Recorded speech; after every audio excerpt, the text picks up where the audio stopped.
Welcome to Who Ties. This is your boy Ahmad K Smith, also known as AKIS. Make sure you go like, comment, and subscribe wherever you get your podcast. Also go watch on YouTube. The 2023 Hall of Fame class for the Basketball Association has been kind of announced. We have Dwayne Wade, Becky Hammond, Greg Popovich, Paul Gasol, Tony Parker, and Dirk Nowitzki. I want to talk about three players in particularly when we talk about the game of basketball. Three players that I kind of grew up watching, grew up loving, and kind of grew up even like just kind of modeling my game after when we talk about guards for Tony Parker and Dwayne Wade, of course. These two players, especially Dwayne Wade, holds a kind of like my favorite player of all time.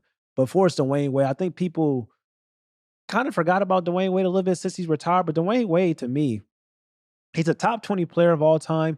To me personally, a top 15 player. He was a rare breed when we talk about in the NBA, a guy that was a 6'4" combo guard, but a guy that was like had crazy strength, size, and athleticism. One of the most athletic guards this league has ever seen. But he's incredibly polished and skilled. We talk about handling ability. We talk about scoring and operating at the second level on the basketball court. One of the deadliest mid-range shooters this league has ever seen. Still, to me, to this day, the greatest guard at splitting screens and finishing at the rim. He has a case to be probably the greatest number three player to wear the number 3 jersey in the history of the game, even over Allen Iverson. He has that case. Dwayne Wade was extremely, extremely special. And then what he did to that city, he did for that city of Miami Heat. He brought them their first ever NBA championship in his third season. And then we talk about the '08 Redeem team as well. Averaged the most points coming off the bench, took the sacrifice when everybody was like, who's going to come off the bench? Because they had LeBron, they had Kobe, they had Carmelo. Like, who's going to come off the bench? Dwayne Wade took that upon himself, and he was their leading scorer. And also, legit case can be made that he was their best player in that tournament, the Olympics run. So Dwayne Wade is a phenomenal player, phenomenal talent, and a guy that I feel like doesn't get the credit and appreciation that he deserves. But I'm here to tell you, to me, top 15 talent ever, probably top 20 of all time, top 20 to 25 of all time. Dwayne Wade, hell of a player, and shout out to him for making the Hall of Fame. And then another player, another guard that I grew up watching on YouTube, modeling my game after another player I feel like that's really underrated.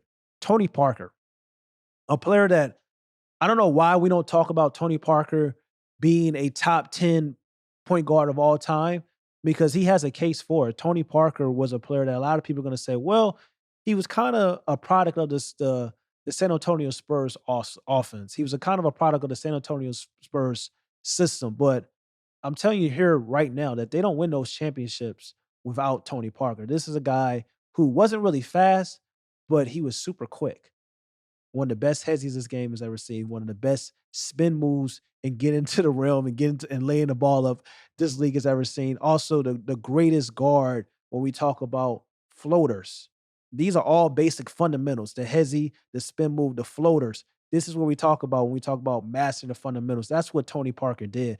And it was every year that the San Antonio Spurs went on their championship runs, people would say, yo, is Tony Parker the best point guard in the league? Because we know in the regular season, we know Greg Popovich, we know about the San Antonio Spurs, kind of like the Kings of load management. They knew it was all about the marathon and not about a sprint. So, they were wrestler players, and it wasn't about having these great super regular season numbers and stats. It's more, what can you do as a team? So I feel like Tony Parker kind of got overlooked, but in the playoffs, he shined, he shined, he shined, he showed up, which had people feeling like, yo, maybe Tony Parker is the best point guard in the league because in the playoffs, he was very, very dominant. That's why he has a finals MVP.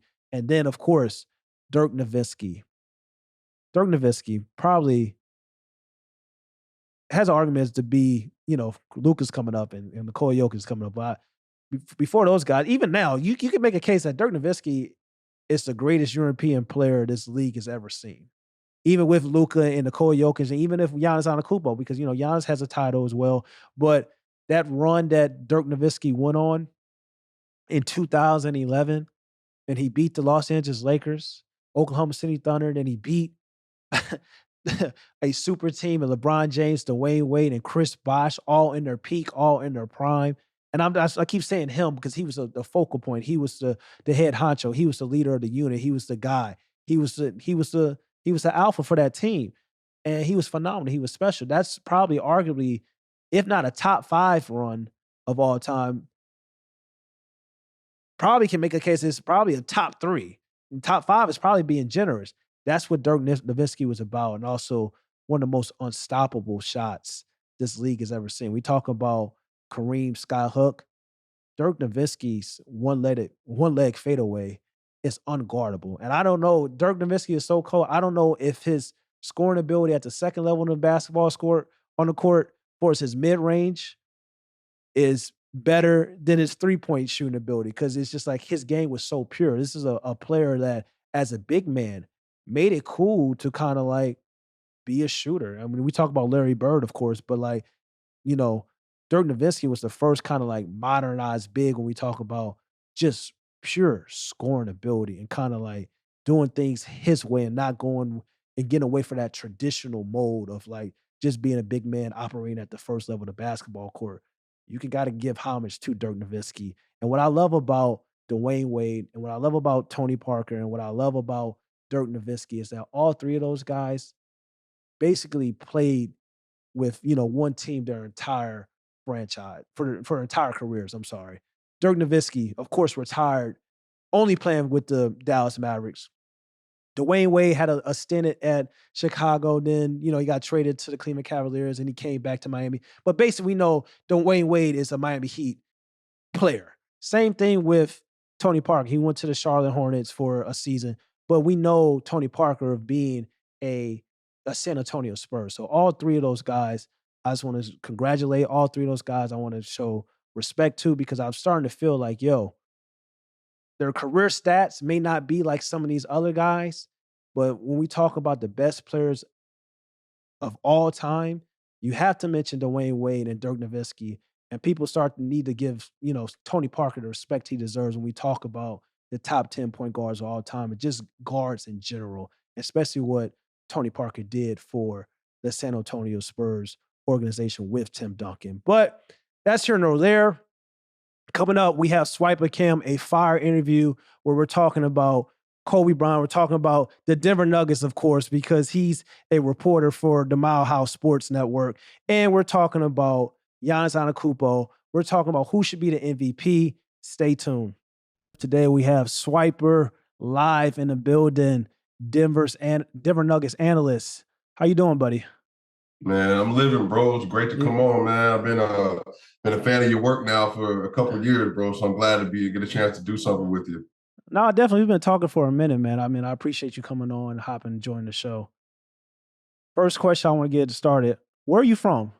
Because I see you be always posting Denver Nuggets tweets, Denver Nuggets content. So are you from actually Denver? Yeah, I'm born and raised in Denver, Colorado, Park Hill, Denver, Colorado, the same area. It's like Chauncey Billups and like Lindell White and players like that. So yeah, born and raised in the city. Okay, so who would you say, inspired your love for the game of basketball? Is it Chauncey or? No. We gotta go back to the '90s with that. It was obvious. It was Jordan, bro. I had Jordan everything, the DVDs, his airness, the shoes, the whole nine. It was definitely Mike. So was the Chicago Bulls your favorite team growing up, or? Yeah, I mean, I'm always been a hometown kid, so I always watched the Nuggets. But when you're in your single digits, especially, I mean, watching Michael Jordan, take down all these teams in the Knicks series and watching them play versus the Lakers and watching them play versus Utah later on, I was so captivated by Michael Jordan and how he played the sport. So he was always my favorite player and like maybe my even sports inspiration. But I was always a hometown kid. I was definitely loyal to my city. No, I definitely respect that. But we're going to get into it because, like you said, you cover the Denver Nuggets, always talking about it on Twitter, always talking about this and that. So I want to ask you, for this season coming up, for the postseason, what do the Denver Nuggets have to do to kind of reach the promised land? Yeah, that's a really good question, Brody.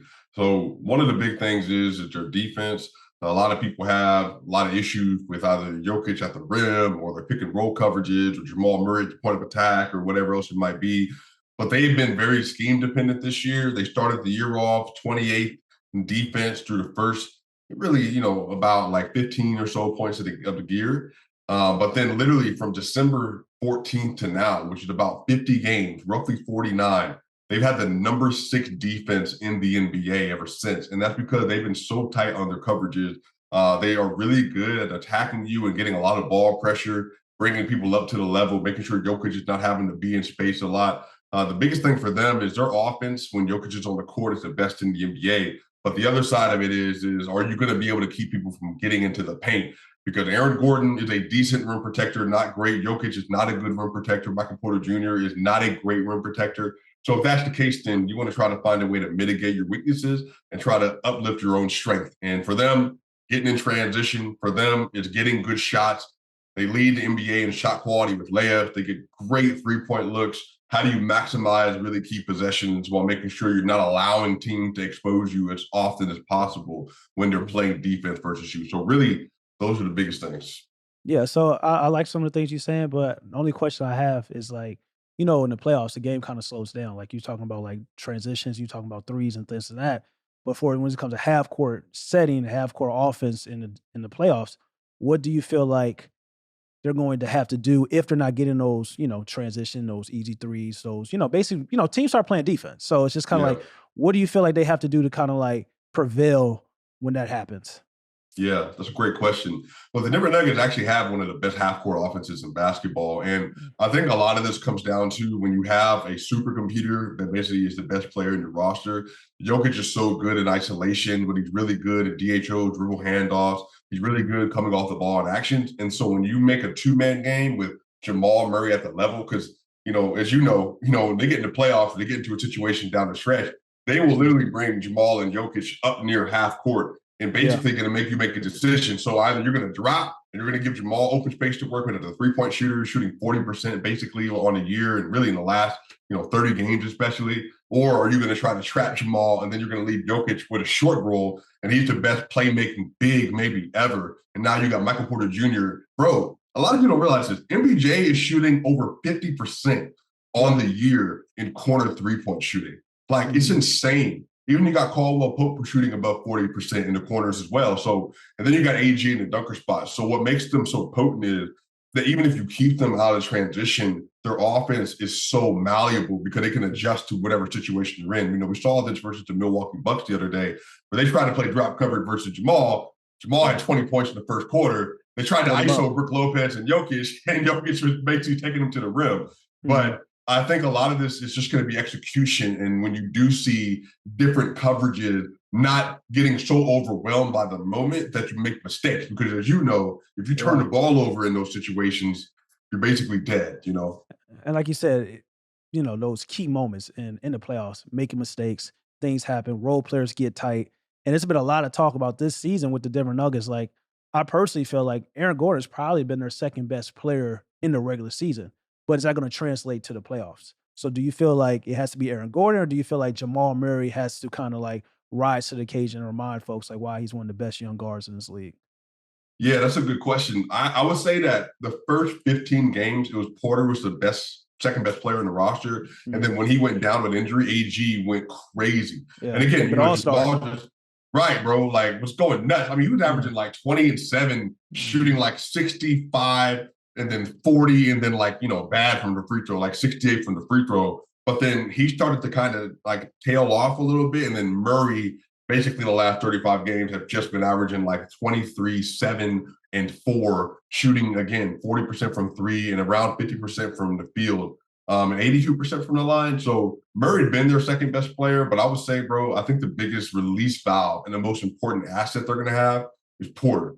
And can Porter hit key shots? Can Porter make his rotations on defense? Can Porter be lined up as a wing defender in isolation at times? And then can he do a good enough job to not get lost in the process? Because you're going to have Jamal and Jokic is going to basically give you 30, 13, and 5 again in the playoff run. Jamal hopefully is going to give you somewhere around 23, 5, and 5. So if you can get Porter to get you 18 on great efficiency, like the player that he is right now, man, I think that's going to be like the backbreaker for a lot of defenses, So it seems like you're saying that Michael Porter Jr. got to be their X factor coming to post. Yeah, bro. I really think so, bro. I really do. No, that's very interesting because I kind of feel the same way. I think he's incredibly talented. Like he's a 6'10" sharpshooter. He can shoot over Yeah, anybody in his league, kind of similar to Kevin Durant. Of course, not like Kevin Durant put the ball on the floor and stuff like that, but just shooting ability and pureness. He's a phenomenal player. I will say though, my only concern with the Denver Nuggets going into the playoffs is Nikola Jokic, and the reason why I say that is because I know he's the initiator. He's the point center, the first point center this game has ever seen.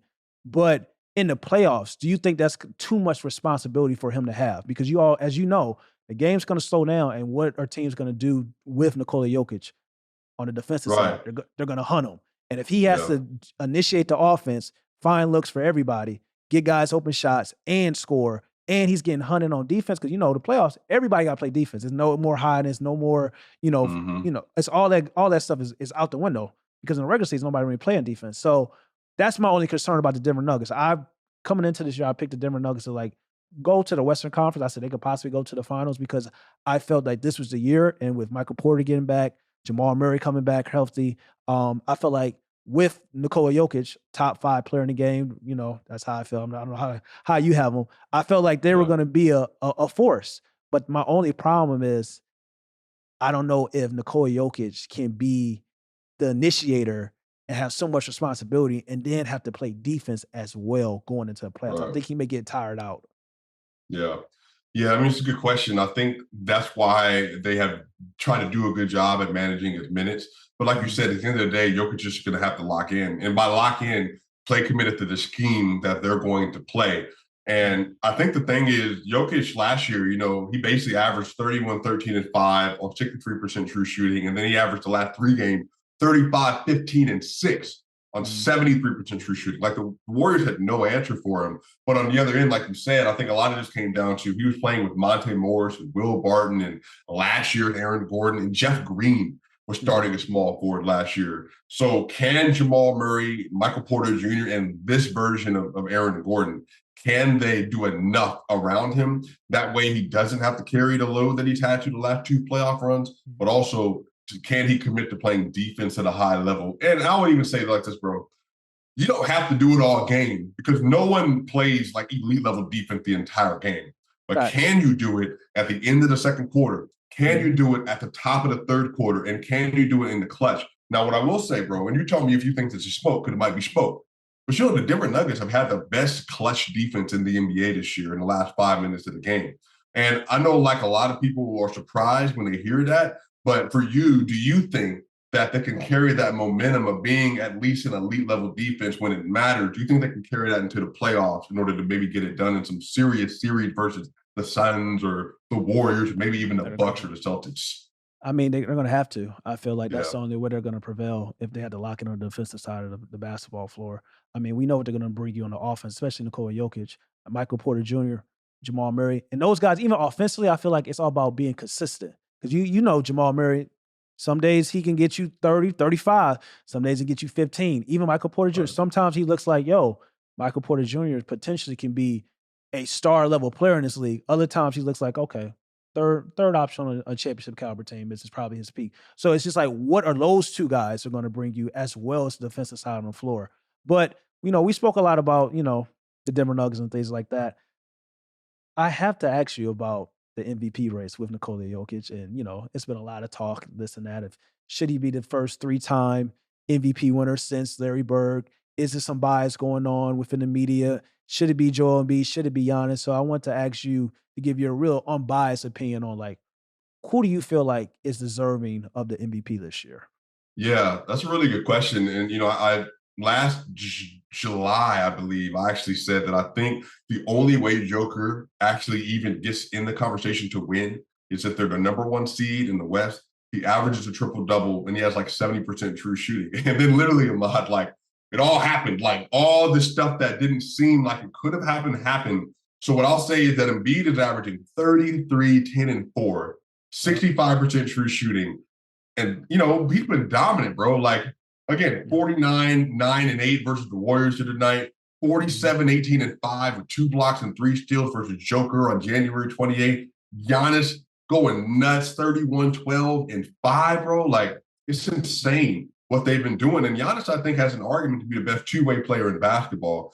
I think the thing for me that's kind of the differentiator is Jokic has played more games than all of them. He's been more available. Jokic doesn't have the same level of help around them, but he's still been as successful or more successful than the other two when he's played. And again, this is no disrespect to Jamal and Porter and AG. I think they're incredible for the team, but they're not like Chris Middleton and Drew Holiday and Brook Lopez or James Harden. You know what I mean? Like they're just different tiers of players. But I think it's going to come down to Embiid is playing Giannis. I think this Sunday, I want to say, I think they play head to head.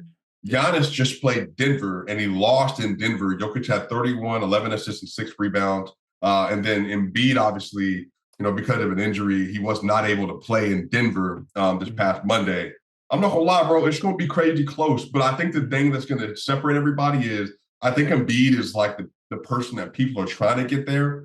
But I think with Embiid missing games again, and I also think with the fact that they're going to be the clear 3rd seed, and they might be fighting Cleveland the last 7 games to be the 4th seed. So if you're telling me that you got Giannis in the 1st seed, Jokic in the 1st seed, and Embiid has played less than 70 games, I think that might be a little hard to give it to him. So I'm going to go with the person I've been picking all year. I think it's going to be Jokic, but I honestly wouldn't be mad. Honestly, I think if somebody wants to make an argument and say you don't want to give somebody 3 straight, I probably would say it might need to be Giannis, given how great he's been, the same level of games played as Embiid, but the dude's just been incredible basically since January. Yeah, I think everything you said is 100% factual. I think I came into the year saying I was picking Nikola Jokic to win, become the first 3-time MVP winner since Larry Bird. A lot of it because I felt some of the same things that you kind of voiced, talking about. I thought the Denver Nuggets was going to be a top seed. I was like, yo, they gave him to him as a 6th seed. If they're the number 1 seed and his game is, still the same, why wouldn't you give it to him? But like you said, Giannis Antetokounmpo, probably the best 2-way player in the game, even though I feel like, we always talk about 2-way player and his defensive ability. It's more so rim protecting than actual guarding, which I prefer. But still, you can't take that away from him. And then what Giannis has done without Chris Middleton's been basically out all year. So, and even him being back, he hasn't been the same as we, accustomed to seeing. And then with Joel Embiid, I think Joel Embiid's situation is like you said, he has James Harden. James Harden is still an elite player. James Harden can be on the All NBA, team this year, maybe the 3rd team. Like we don't know. He's been phenomenal. And then Joel Embiid, the missed games. It's just kind of like you look at the MVP odds. He missed a game against Nikola Jokic the other night. He was leading, and then he dropped off. Now, some people are going to say that's unfair because he's hurt and things of that nature. We've seen Joel Embiid going against Nikola Jokic. He dropped, it was 47 or something. That was a great game and this and that.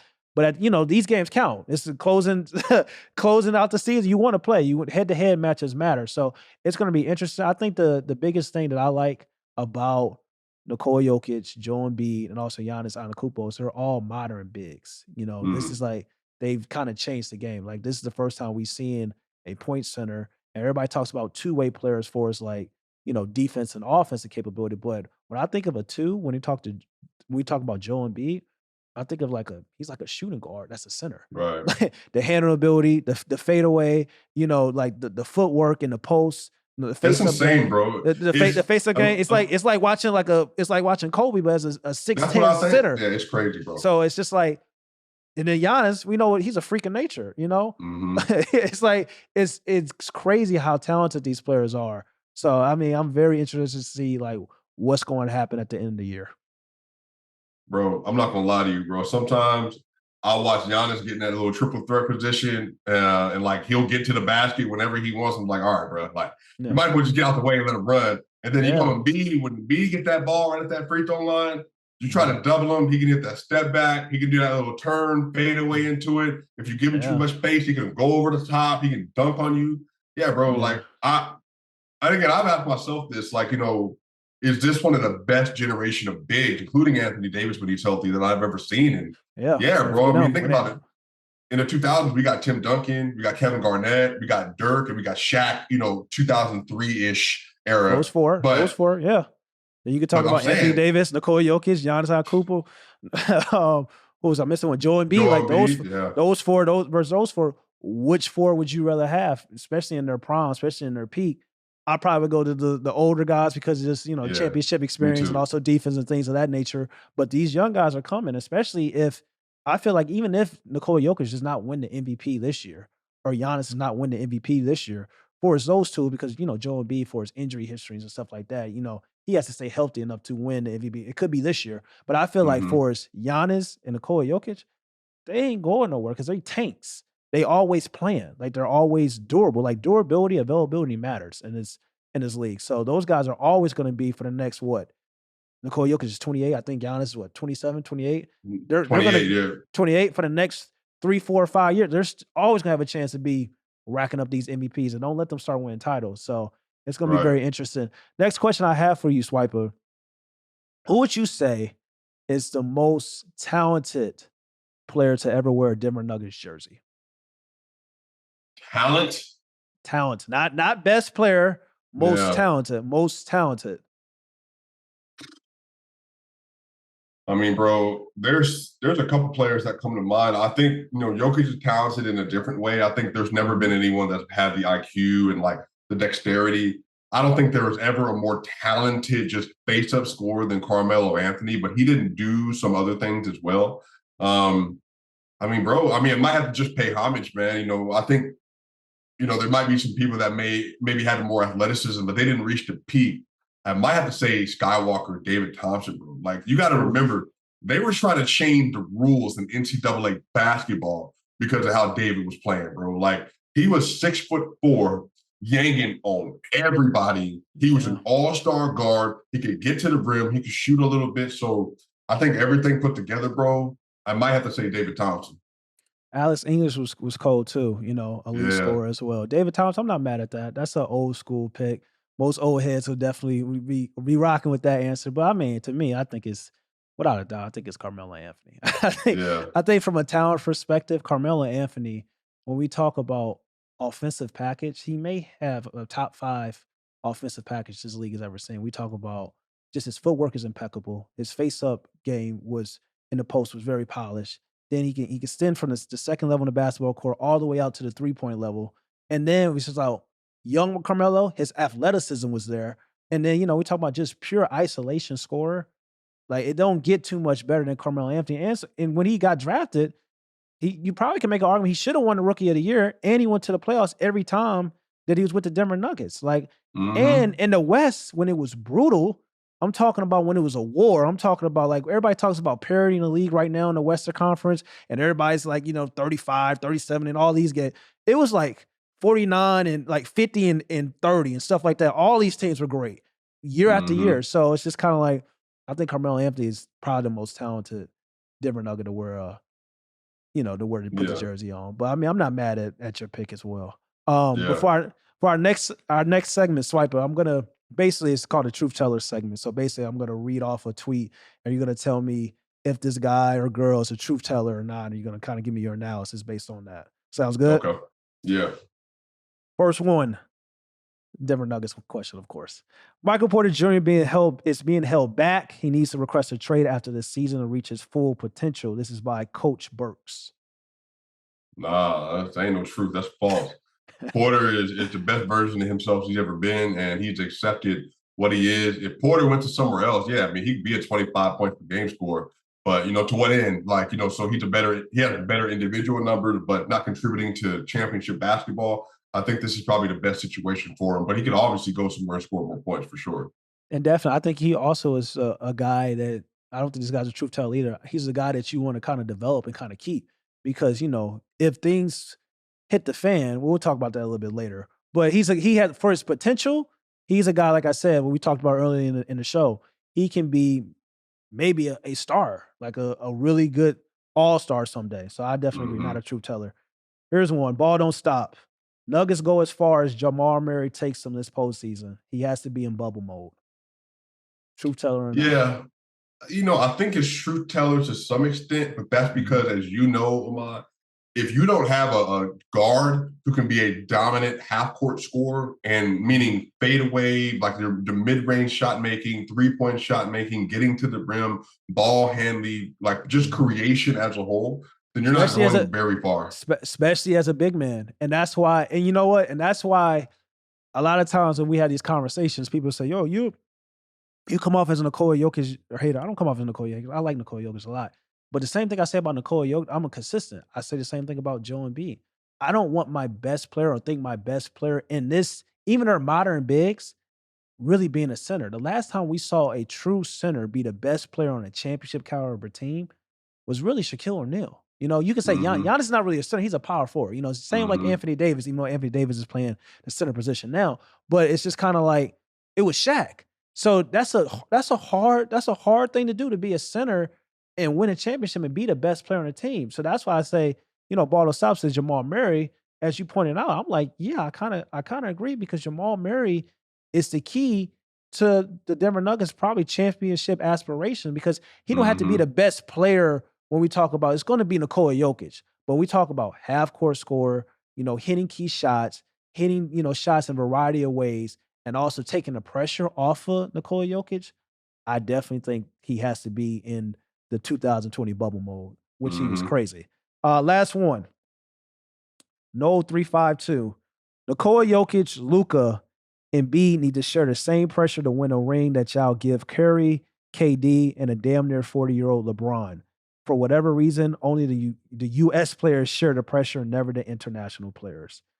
Truth teller or not? Ooh, that's a lot. That's a lot No, right I ain't no truth telling that at all. Because I know you remember when Dirk Nowitzki, when he won MVP and he there. lost in Yeah, the first round, you remember how they were slandering that man. And I remember that's that. true. And I didn't even Yeah, like Dirk that much at yeah, that time. yeah. So for me, nah, Luka don't deserve. So if I had to rank pressure, Curry is established. LeBron is established. They 4-time champions, and Yeah, they're both top 10 players ever. Like there's nothing to say about them.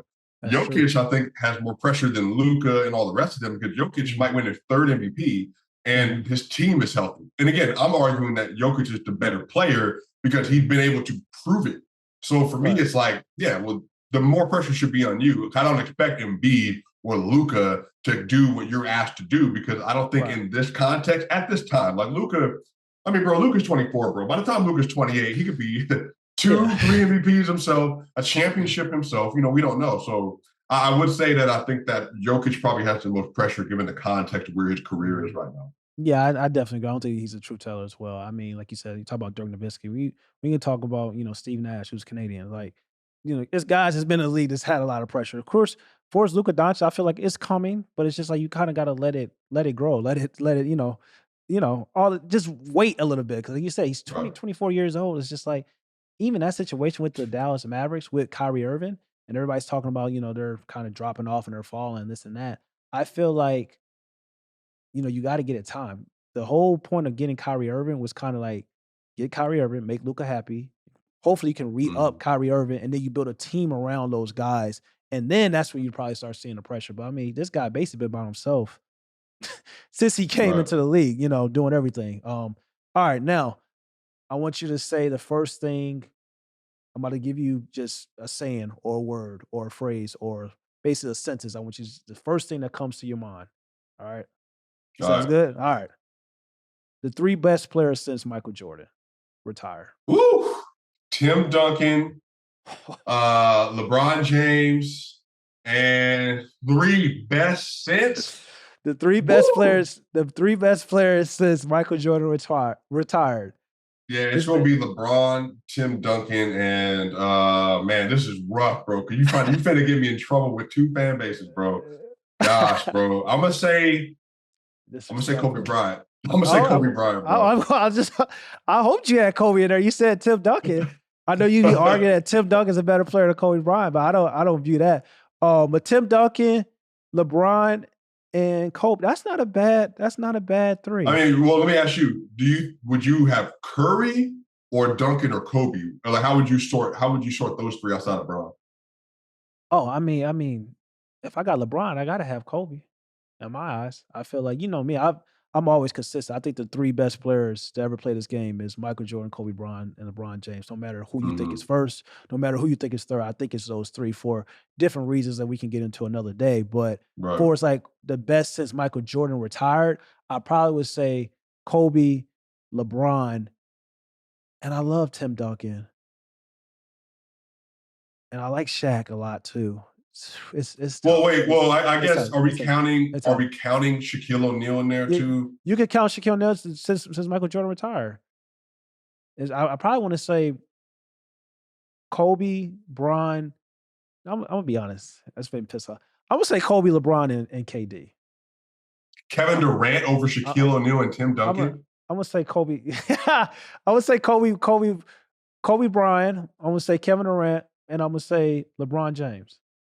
Because Kobe I view over it. Tim Duncan and Shaq. If I'm just talking about strictly basketball, the game of basketball, who's the best basketball player? I'll probably have Kevin Durant over those guys. But if we talking about resume combined with the talent and everything that they bring together, Well, no. Let me even ask you this: is Kevin Durant even a better offensive player than Shaquille O'Neal? I mean, Shaq is the most dominant player this league has ever seen. I mean, and what he did in his era, he was the best at his era. But and I So think he averaged in the first three finals like 34, like on yeah, crazy efficiency. yeah, he was crazy. But I think Kevin Durant for it. It's hard to compare like bigs to Right. wings and guards and this and that nature. But I would say Kevin Durant. I don't think just if we take the resumes and we take the the narratives, all these things out of the equation, I think Kevin Durant is not probably 5 basketball players that I would want to have over Kevin Durant. I'm not gonna say So like you're talking. So you're talking about in like when you're saying that, it sounds like you're talking about like offensive skill, like offensive skill level stuff, like in terms of dribbling, shooting, and scoring, shot creation, all those things, like just pure skill and talent, like just strictly basketball. Not talking about on a team in this aspect, because if that's the case, we got to mention Stephen Curry.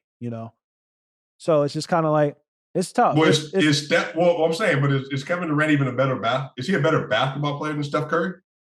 Yes, I don't think that's a. I don't think. Oh my God, you coming with the heat, bro? No, I think is that a question? I mean, we saw people can talk about like Kevin Durant joining Stephen Curry in a 73-9 Warrior team, but Kevin Durant was the best player on those teams and made the Golden State Warriors a dynasty. It was Kevin Durant. It was Kevin Durant that hit the clutch shots, year after year. It was Kevin Durant that was, rim protecting and doing all these great things. It was Kevin Durant where it was just kind of like made them truly unstoppable. He's the most portable player this league has ever seen. I mean, I love Stephen Curry. I think Stephen Curry is, probably a top 10 player of all time or damn near close. But I think Kevin Durant is Kevin Durant. So you think Kevin Durant's top 10 player all time? I think, yeah, it's not 10 players. Resume, Wait, hold on. talent, So skill. like, Resume, talent, skill. Kevin Durant is the top 10 player of all time. So let's do the five. So if we got like, we'll just go from so if you got I knew this was gonna happen. You changed it. We changed the whole segment. Go ahead. No, go ahead. No, go ahead. This is fine. Go ahead. This is just basketball. Let's say we got Jordan. I'm just gonna go off how I would order the 10, and then you can take out whoever. I would have Jordan, LeBron, Kareem, Magic. Let's say, do you value Bill Russell for you? You don't even want to put him in the conversation. Bill Russell, I don't like to touch on, but Bill Russell is a legend. Rest in peace. Bill Russell, Bill Russell's. You can have he's probably not in my 10 personally. All right, so let's do these 4. Let's do Hakeem Olajuwon, Tim Duncan, Shaquille O'Neal. I'm gonna have then Kobe Bryant, and then that's when you're gonna get into your Larry Bird, Steph Curry, and then you get into like your Wilt Chamberlains and players like that. So you're saying that you would have Kevin Durant in front of who in those categories? I'll have Kevin Durant in front of Wilt. I would have Kevin Durant in front of, and I'm not saying like when I say top 10, I think he's at that 10. So I think he's at that. So you take out one of those guys, I feel like Kevin Durant is at that 10 right now. So probably you think there's a better argument than Larry? Which I think who Larry Bird is a phenomenon. I think Larry Bird is cold. I think he's a phenomenal player. Okay, wait, bro. Could you imagine Larry Bird in this era, bro? Yeah. Larry Bird is tough, but I would probably take Kevin Durant over Wilt, Hakeem. I don't know. It's kind of like, I don't want to say I'm having bias, but like I always value guys that can initiate their own offense. So I'm always going to go with the wing over a big, because at the end of the day, Kareem is not in my top 3 because Kareem, somebody had to get the ball to him. He was phenomenal. He was special, unstoppable, skyhook. But Magic Johnson had to initiate a lot of stuff for him. You know what I'm saying? So it's just like, even Shaquille O'Neal. people had to initiate a lot of stuff for him, even though Shaq was extremely dominant. That's what makes Giannis so special because Giannis is so dominant, but he initiating his own offense. Jokic is so dominant, he's initiating his own offense, so that's why I love the modern bigs more so than the traditional bigs, even though tend to gravitate towards the traditional bigs for its like higher, rankings, of course, because they've done it. But that's why I always tend to go with like guys like Wings and Kevin Durant and Larry Bird over guys like a Wilk or Hakeem or Bill Russell or even, Shaquille O'Neal and that nature, because I just feel like, these guys create their own offense and it can create for others. So I think I always kind of value that more. Right. I hear your logic, bro, for sure. I mean, that's we've had conversations over the years on Twitter about how we view basketball, so it makes sense. Yeah. I mean, last one I'm gonna ask you. Who's the best duo in the league right now? Duo? Duo in the league right now. You answer this question, and we're gonna get into your top favorite Nuggets players, and that's it. But you gotta who's the best duo in the league right now? Yeah, right now, probably James Harden and Joel Embiid.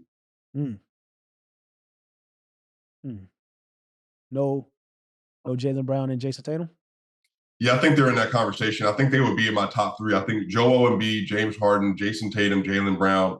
Maybe this year, bro, my top three might be Embiid, Harden, Jaylen Tatum, and then maybe Drew and Giannis this year. This year. What about in the postseason? That's a whole different question. Because I'm telling you right now, if the Los Angeles Lakers healthy, I'm I'm rolling with LeBron and AD over the field probably. That's just me personally. Yeah, bro. I mean, LeBron, 38 years old with a bad foot injury, he needs surgery on, and AD got a bone spur in his foot. I have no idea what they're going to look like, bro. So there's a difference, you know what I'm saying? But yeah, I mean, I'm not mad at it. I'm not mad at it. Joel Embiid and James Harden, inside-outside combination. Those brothers been playing very phenomenal.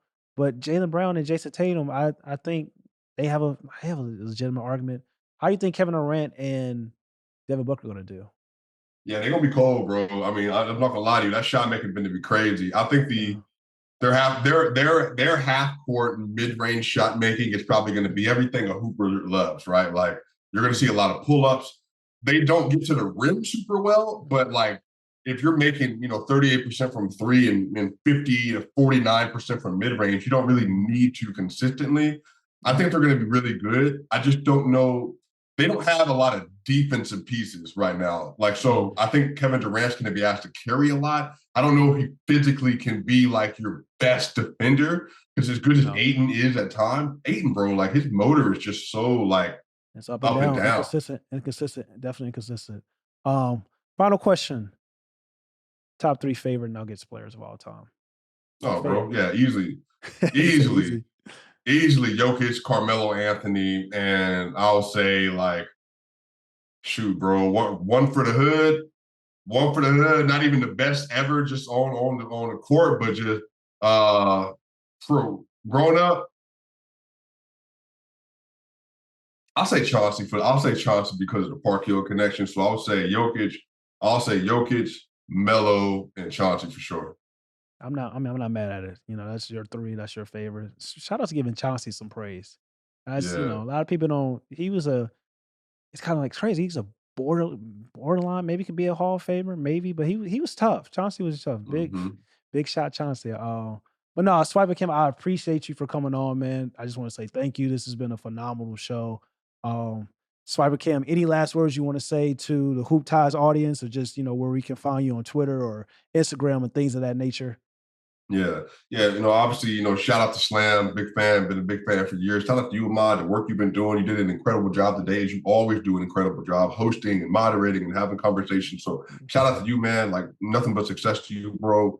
Now, if you want to hear more from me, you can find me at Swipa Cam on Twitter, Instagram, and TikTok. You can find me on YouTube at Swipa Cam. I cover the NBA and the NFL. And look, you know what I mean? Like just trying to build a community one day at a time, bro. So just on my grind, same way as you, brother.